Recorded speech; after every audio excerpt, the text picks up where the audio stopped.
할렐루야. 말씀으로 다시 한 걸음 더 나가기를 결단하며 전심으로 예배하는 우리 성도님들의 삶에 주님의 은혜가 가득하시기를 축복합니다. 사람은 누구나 죽기 전에 꼭 가보고 싶은 곳이 한두 군데 있을 거라고 생각이 됩니다. 여러 군데 있어요. 여러 군데 있는데 그 중에 한 군데를 좀 꼽아본다면 저는 미국 캘리포니아주에 있는 이곳에 한번 가보고 싶어요. 디즈니랜드예요. 한번 가보고 싶어요. 어린 시절 미키마우스와 도널드 덕을 보고 자란 세대라서 더 그런 것 같은데요. 꿈과 희망이 가득한 이 디즈니랜드 가보면 참 너무 행복할 것 같아요. 이 디즈니랜드에는 수많은 볼거리와 놀거리, 즐길거리들이 참 가득할 텐데 누구나 입장권만 구입하면 갈 수 있는 곳이에요. 지금 우리는 한국 사람이니까 미국까지 가야 되는 상황이니까 가기 쉽지 않지, 미국 사는 사람이라면 또 여행 중인 사람이라면 입장권만 사면 들어갈 수 있는 곳입니다. 누구나 말이죠. 자, 그런데 이 디즈니랜드 안에는 선택된 사람들만 들어가는 은밀한 공간이 있대요. 혹시 들어보신 적 있습니까? 이 디즈니랜드 안에 있는 곳인데 선택된 사람만 들어갈 수 있는 곳. 그것이 어디냐면 바로 클럽 33이라는 곳이래요. 클럽 33 이렇게 입구도 이렇게 써 있어요. 클럽 33. 자, 이곳은요 5성급 회원제 레스토랑입니다. 회원제 레스토랑. 자, 이곳에 들어가려면요 너무나 화려하죠. 여기 뭐 유명 인사들이 많대요. 정치, 경제계, 뭐 연예인들 가운데 뭐 영화배우, 수많은 유명 인사들이 이곳에 가득한데 이곳에 들어가는 방법이 두 가지가 있대요. 회원이 될 수 있는 두 가지 방법. 자, 여러분 혹시 내가 그 자격이 된다면 한번 시도해도 좋을 것 같습니다. 하나는요 초청되는 건데요, 아주 유명한 인사로부터 초청돼서 그 자격이 돼야 되는데 그 자격 두 개 중에 하나가 뭐냐면 일단 돈이 있어야 돼요. 돈이 있어야 되는데 연간 회비가 한국 돈으로 약 1억 1천만 원부터 1억 3천만 원까지 된대요. 자, 3억 3천만 원까지 연간 회비가. 혹시 있으신 분들은 한번 도전해 보시는 게 좋을 것 같아요. 자, 이 첫 번째 자격이 충족이 되시는 분들은 이제 두 번째 자격이 충족되는 이 뭐라 할까요? 이제 검토돼서 자격이 주어지기까지 시간을 기다려야 되는 거예요. 무려 14년이 걸린대요. 14년. 죄송합니다. 바람 때문에 소리가 자꾸. 자, 1억 1천만 원의 돈이 있고 14년을 기다릴 수 있는 분은 여기 회원이 될 수 있습니다. 자, 그러니까 어떻게 보면 선택된 사람만 들어갈 수 있다고 해도 과언이 아닐 만큼 참 대단한 곳이라고 볼 수 있지요. 단순히 유명한 사람이라고 해서 무조건 딱 들어가는 게 아니라 돈과 시간적 여유를 갖고 기다리는 사람이 여기 들어갈 수 있는 자격이 주어졌다는 거예요. 그래서 말 그대로 선택받은 사람들을 위한 공간인 것이지요. 아주 프라이빗한 곳입니다. 여러분, 우리가 살아가는 삶 속에서 만나는 수많은 장소나 환경들은 자격이나 조건을 따지는 경우들이 있습니다. 그래서 때로는 자격에 미치지 못할 때, 조건에 맞지 못할 때는 들어갈 수 없는 곳들이 존재한다라는 거예요. 저는 한 번도 가본 적이 없지만 지금은 또 이 코로나 때문에 갈 수도 없지만 뭐 강남이나 이런 데 유명한 클럽 같은 데 많은 젊은이들이 간다고 하잖아요. 제가 아무리 멋있게 잘 차려입고 돈이 많아도 클럽에 못 들어가요. 왜요? 나이가 많아서. 나이 제한이 있어요. 들어갈 수가 없는 거예요. 제가 나이 43밖에 안 됐는데 거기서는 30만 넘어도 이게 간당간당 한다고 하더라고요. 그러니 우리 주위에는 이렇게 자격이나 조건을 따지는 곳들이 참 많다라는 겁니다. 자, 그런데 우리에게 자격이나 조건 따위를 따지지 않으시는 하나님께서는 오직 한 가지, 믿음으로만 천국으로의 입장을 허락하셨다는 것을 우리는 감사히 여겨야 될 줄 믿습니다. 예수 그리스도를 구주로 믿는 믿음만 보시고 은혜로 당신의 백성들을 택하시고 천국 시민이 되게 하셨다라는 거예요. 할렐루야. 자, 그러나 그렇게 은혜 가운데 선택된 하나님의 백성들에게도 선택된 사람답게 살아갈 의무가 있어요. 하나님의 백성은 하나님의 백성답게 살아야 된다는 거지요. 여러분, 우리 주님께서 마지막 지상명령으로 우리에게 주신 말씀이 있습니다. 그것이 뭡니까?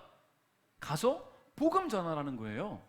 근데 지금 우리가 사는 이 세대, 지금 현재 이 시간대가 복음을 전할 수 없는 세대가 되어버렸어요.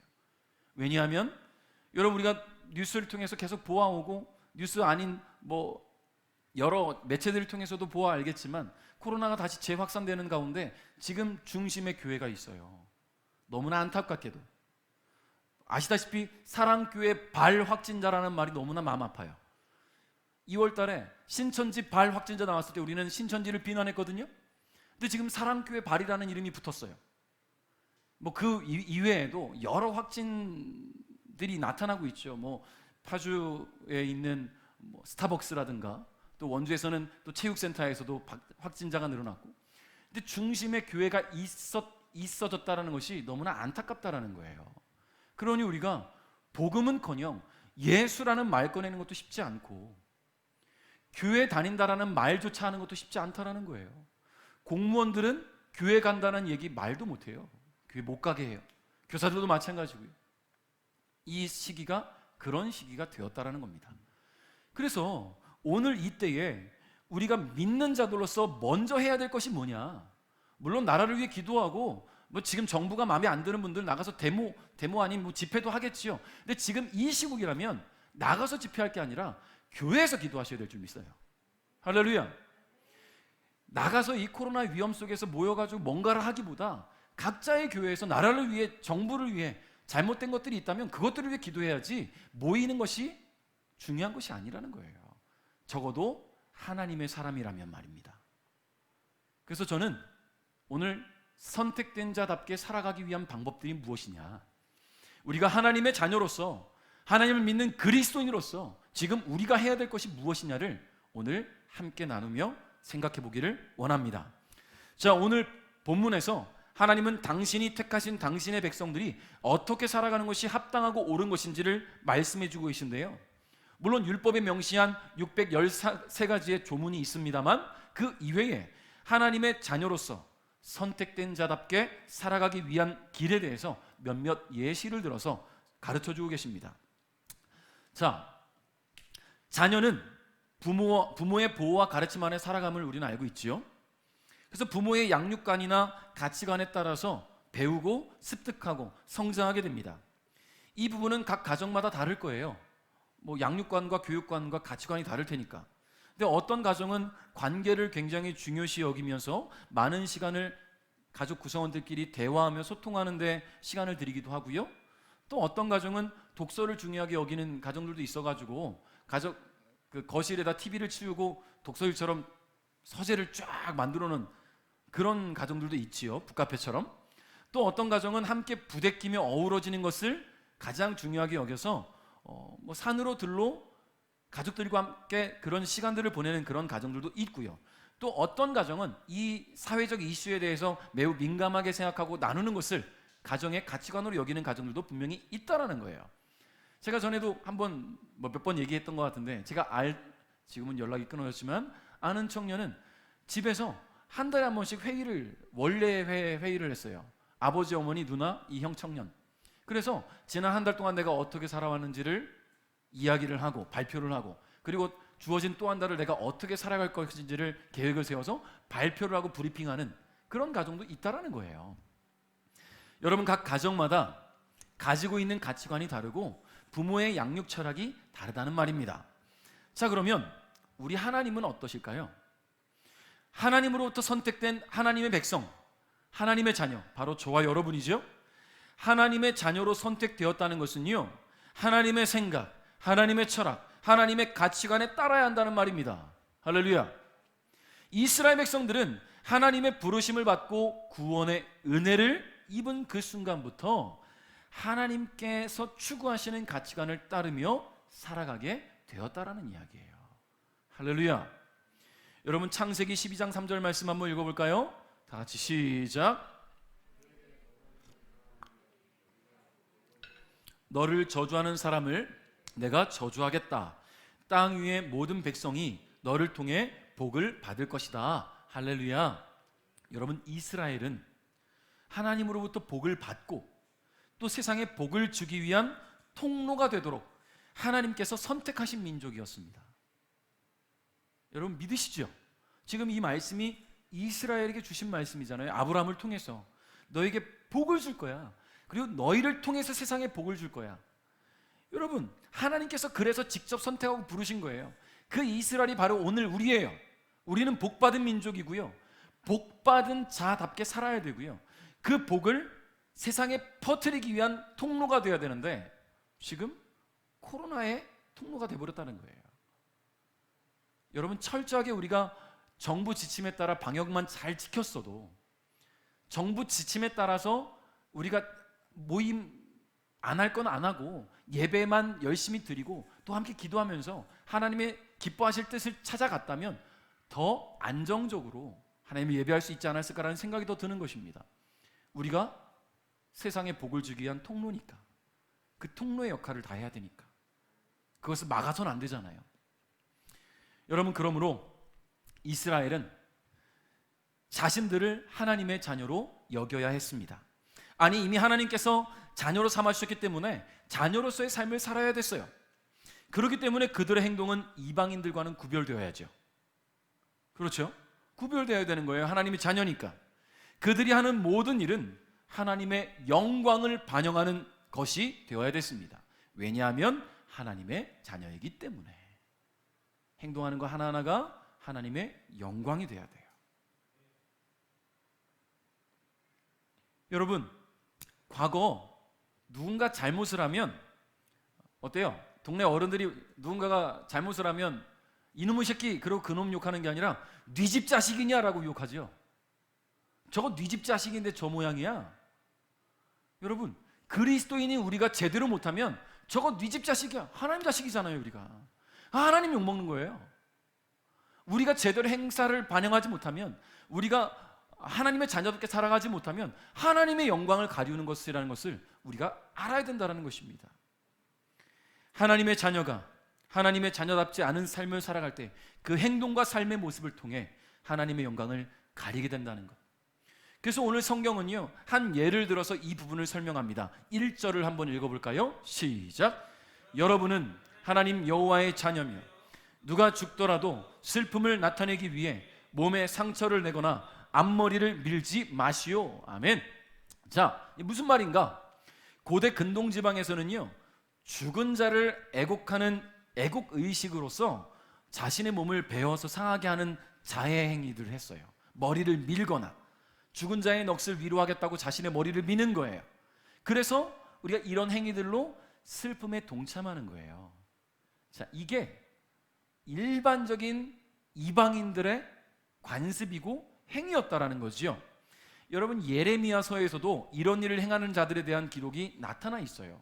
자, 그것을 볼 때에 이런 관습은 아주 오랫동안 고대 근동 지방에 뿌리 내리고 있었다라는 것을 알 수가 있지요.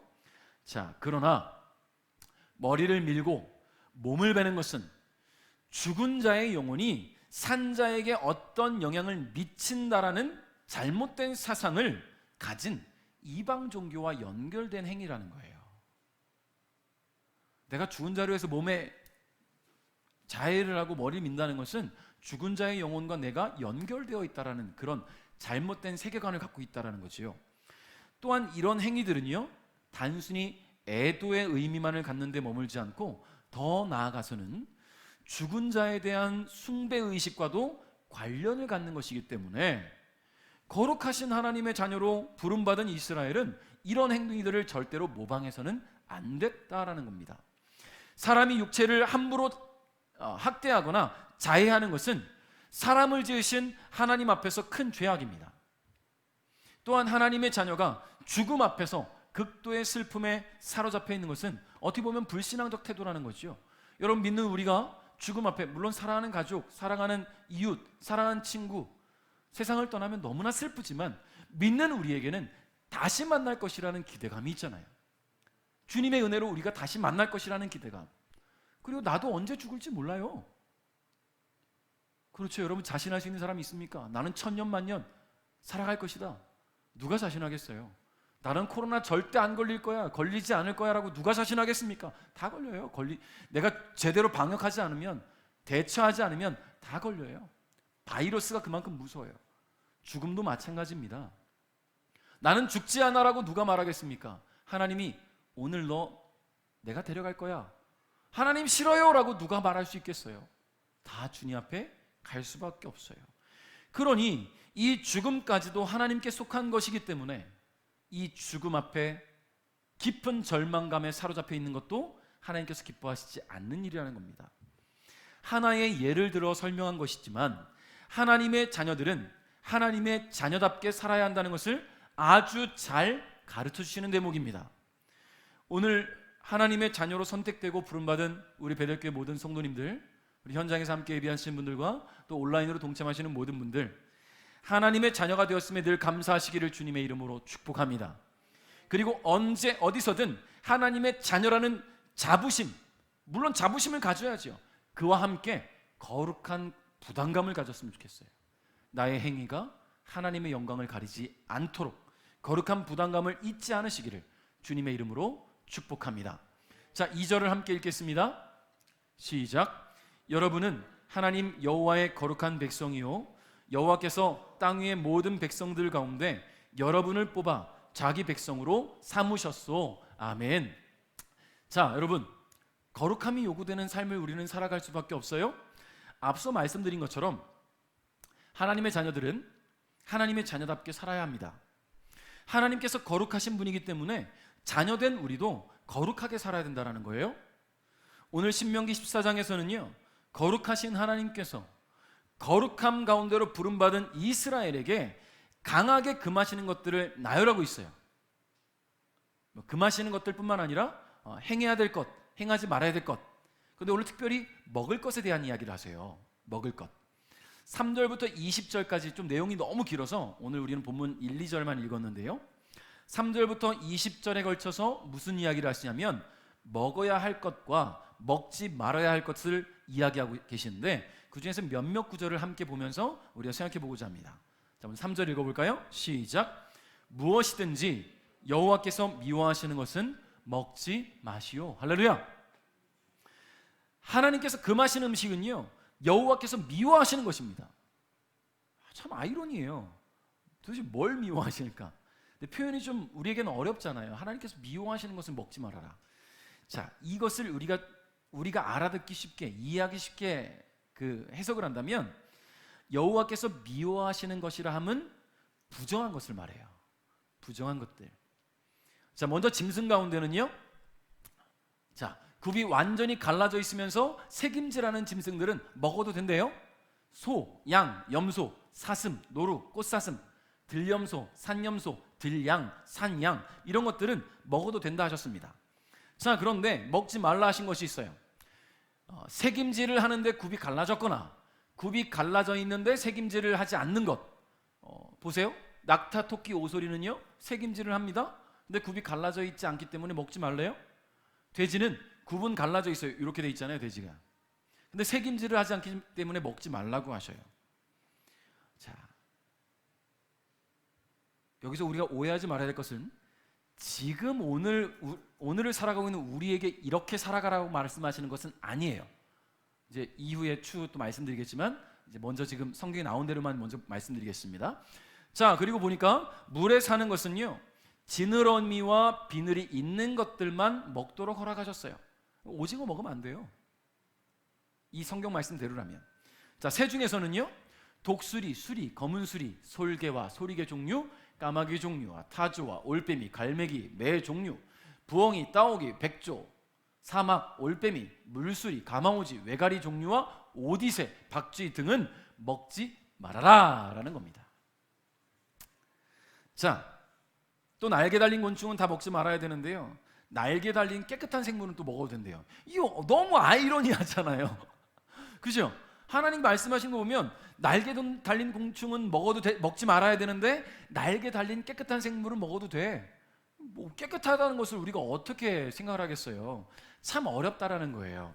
여러분, 오늘을 살아가고 있는 우리는 참 이해하기 어렵고 받아들이기 쉽지 않은 이야기인 것을 압니다. 그래서 오늘 우리는 본문에서 말씀하시는 이야기들을 문자 그대로 받아들일 것이 아니라 어떤 짐승을 먹고 어떤 짐승을 먹지 말아야 하고 이게 중요한 것이 아니라 이 구절들을 통해서 우리가 기억해야 할 것은 하나님의 명령의 의미와 그 명령을 주신 이유라는 거예요. 할렐루야. 하나님이 이 명령을 왜 주셨느냐? 왜 먹지 말라고 하셨느냐? 이게 우리에게 중요한 겁니다. 여러분, 거룩하신 하나님은요, 하나님의 자녀된 이스라엘이 부정하거나 가증한 짐승을 먹지 말라고 명령하실 뿐만 아니라 그 사체 또한 만지지 말라고 하셨어요. 왜냐하면 부정하니까. 이러한 규범을 주신 이유는 선택된 이스라엘, 이들이 다른 민족과는 완전하게 구별하시기 위해서예요. 구별하시기 위해서. 왜냐하면 이방인들은 하나님이 먹지 말라는 것 다 먹고 살았고 그런 것들로 제사를 드렸거든요, 신에게. 여러분, 선택된 민족이기 때문에 먹는 것 또한 구별되어야 됐습니다. 하나님의 백성으로서. 하나님은 이스라엘 백성이 구별된 음식을 먹음으로써 스스로 구별되었다는 인식을 갖기 원하신 거예요. 여러분, 그냥 쉬운 예를 한번 들어드릴게요. 쉬운 예를 들어드릴게요. 우리와 다른 종교를 볼게요. 가톨릭에서는요, 신부님이 하나 하지 않아요. 가톨릭에서는 신부님들도 이제 담배도 피시고 술도 하시더라고요. 즐기시더라고요. 근데 한 가지 하지 않습니다. 뭘 안 할까요? 결혼하지 않아요. 그것이 가톨릭이 다른 종교와 구별되었다고 믿는 것이고 그것을 지키는 거지요. 여러분, 절에 계신 스님들, 이건 먹지 않습니다. 고기 먹지 않잖아요. 구별되었다고 그들은 믿고 지키는 거예요. 여러분, 자신이 믿는 종교에서 지켜야 될 것들을 지키는 것은 내가 다른 종교와 다른 이들과 구별되었다고 믿는 건 아니겠습니까? 그렇다면 하나님의 백성들은 하나님의 명령대로 살아가는 것이 세상과 구별된 증거가 되는 거예요. 여러분, 이스라엘 백성들은 오랜 광야 생활 끝에 가나안에 들어가게 됩니다.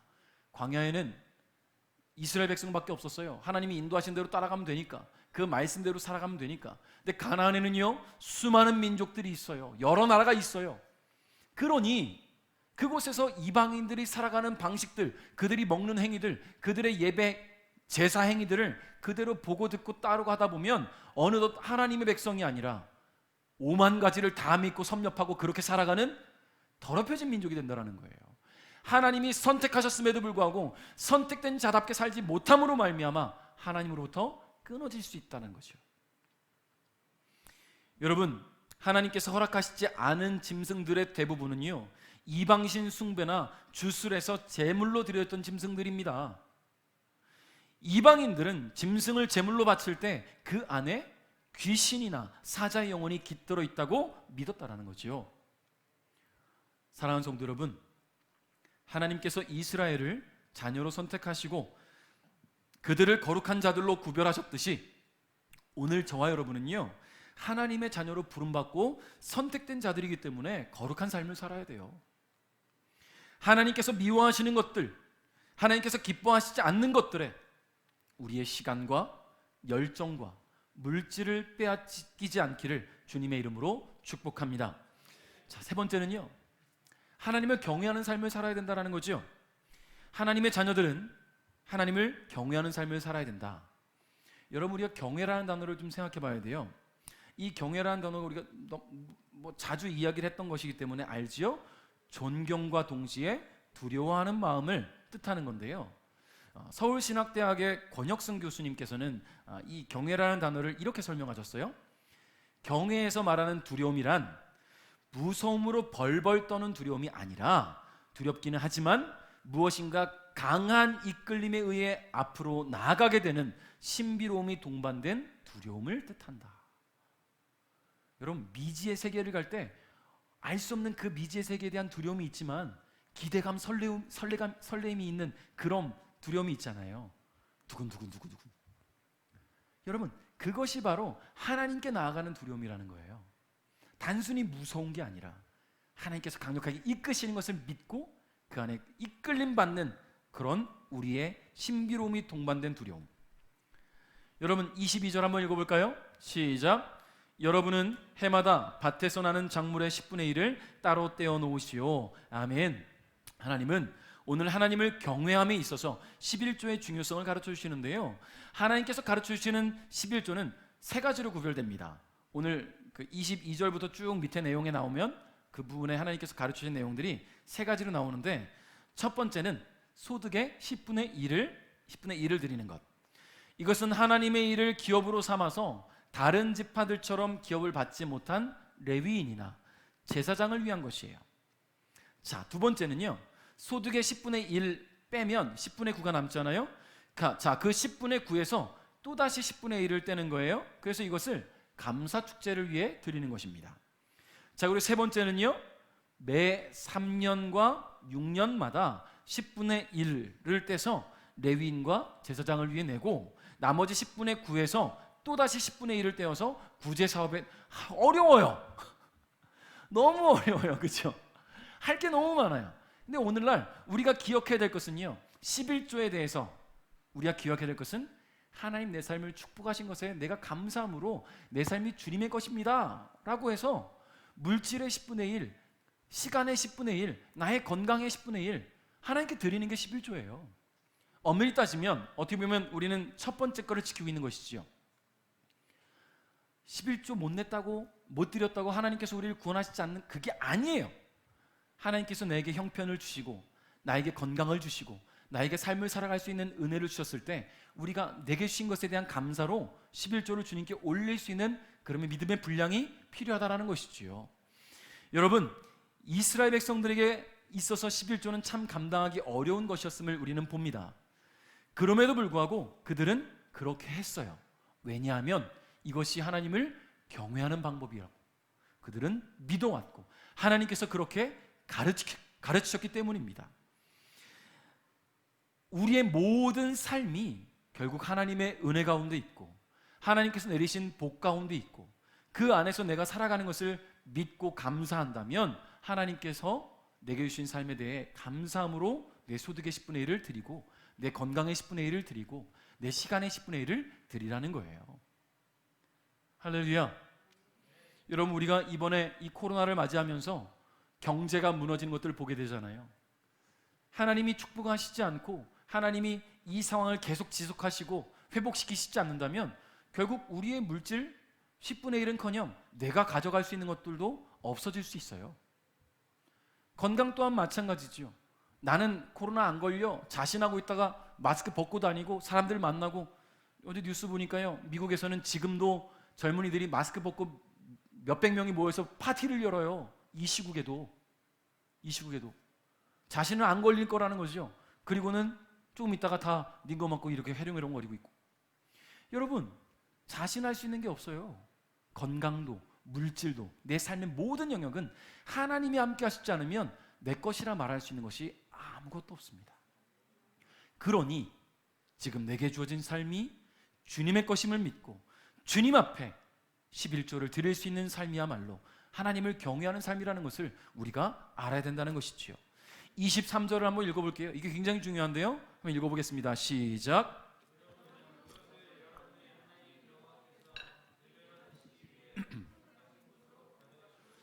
여러분은 하나님 여호와께서 계시는 그곳에서 여러분의 곡식과 포도주와 기름의 10분의 1을 소와 양의 처음 태어난 것과 함께 먹으시오.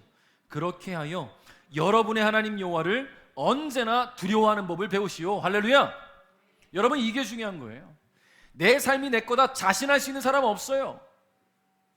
내 거라고 말할 수 없어요. 하나님 언제 우리를 불러가실지 아무도 알 수 없어요. 이번에 이 비 피해 나에게는 그런 일 없을 거다 누가 자신하겠습니까? 경남 하동 마을 전체가 잠겨버렸어요. 뉴스 보셨잖아요. 1층은 아예 없어요. 섬진강이 범람해갖고. 나는 아닐 거라고 누가 자신하겠습니까? 죄송합니다. 그들이 하나님의 저주를 받았다는 이야기를 하고 싶은 게 아니에요. 하나님의 영향권 안에 없는 사람은 단 한 사람도 없다는 것을 말씀드리고 싶다는 거예요. 그러니 내 것은 내 것이야 누가 주장하겠습니까? 내 건강, 내 물질, 내 삶, 내 가족 다 내 거 아니에요. 주님 거예요. 그러니 언제나 우리는 두려워하는 법을 배워야 됩니다. 하나님을. 할렐루야. 그러니 여러분, 내가 하나님의 것이라는 것 기억하시기 바랍니다. 하나님의 은혜로 살아간다는 것을 기억하시기 바랍니다. 우리가 누리며 살아가는 모든 환경들은 주님이 주신 은혜라는 것 잊지 마셨으면 좋겠어요. 일할 수 있는 건강, 일터를 주셨고요. 함께 할 수 있는 가족들을 주셨잖아요. 은혜를 나눌 우리 베들교회 공동체를 주셨어요. 너무나 감사한 것은요, 지금 이런 어려운 시기에도 우리가 이렇게 교회를 지킬 수 있다는 것은 하나님의 은혜라는 거예요.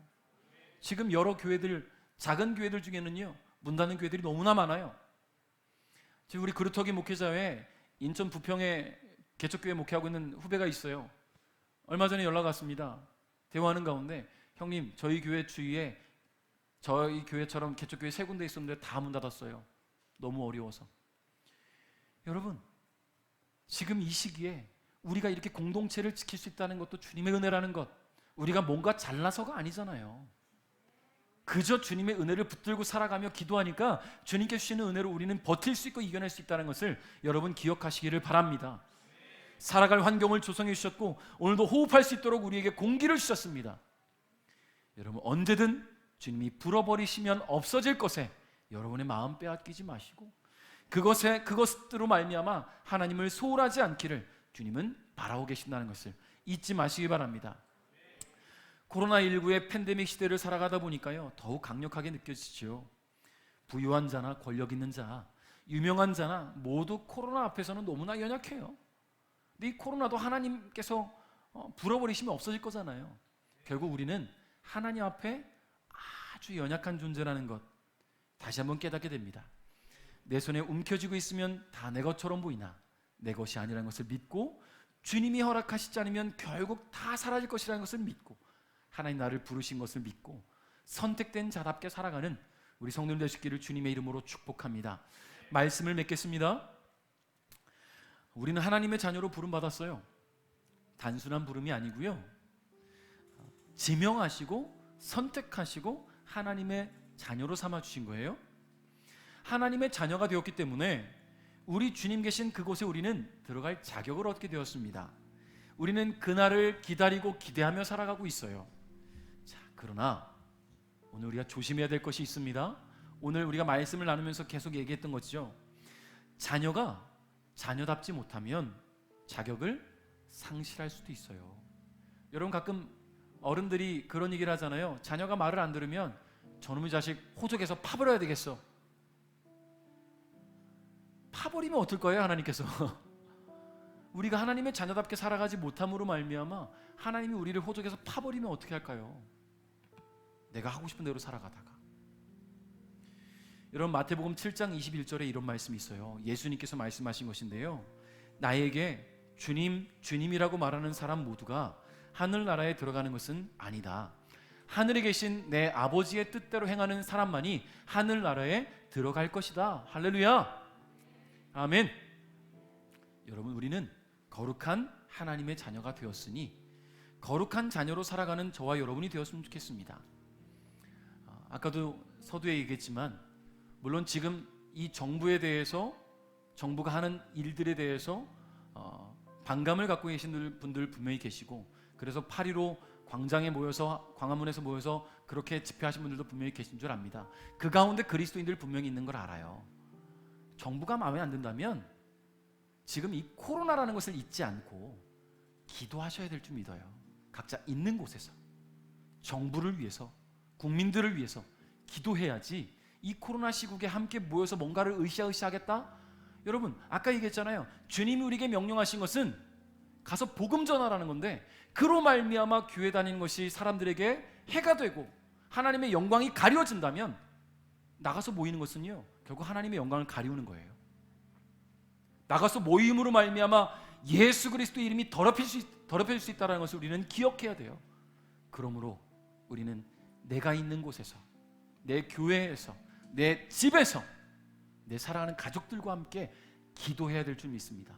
이 나라와 민족을 위해서, 정권을 위해서. 교체돼야 된다면 교체를 위해서 기도하십시오. 아니면 이 정권이 잘 해나가기를 바란다면 잘 해나가기를 위해서 기도하십시오. 그것이 우리가 해야 할 일이에요. 그리고 이 악한 세대에 구별된 하나님의 자녀답게 살아가며 하나님의 뜻을 찾고 그 뜻에 합당한 삶을 살아가는 우리 베들교회 모든 성도들 될 수 있기를 주님의 이름으로 축복합니다.